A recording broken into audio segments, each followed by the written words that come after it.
Maintenant, et l'on commence par cette vigilance incendie accrue dans le sud de la France. Et pour cause, depuis plusieurs semaines maintenant, c'est l'été.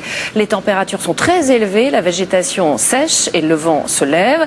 Pour les pompiers, la saison est loin d'être terminée. 30 hectares de garrigues sont d'ailleurs partis en fumée ce matin à Villeveyrac dans l'Hérault. Sur place, Christophe Pétraud, Sylvain Dobat.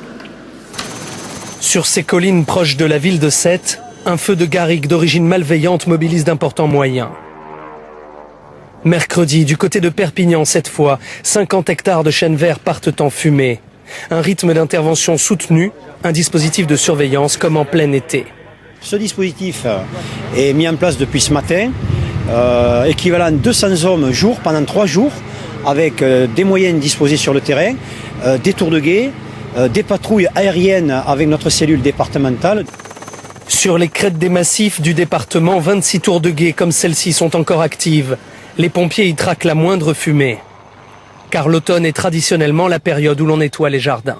Nous avons lancé un appel aux élus pour qu'ils n'autorisent pas les actes d'écobuage et nous maintenons évidemment cette prescription avec force.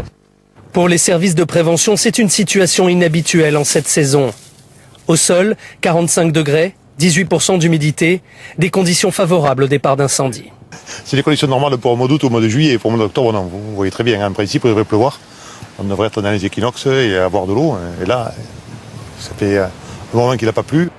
La préfecture de l'Hérault appelle à la prudence. Le vent souffle à 80 km/h en rafale et cela devrait durer tout le week-end.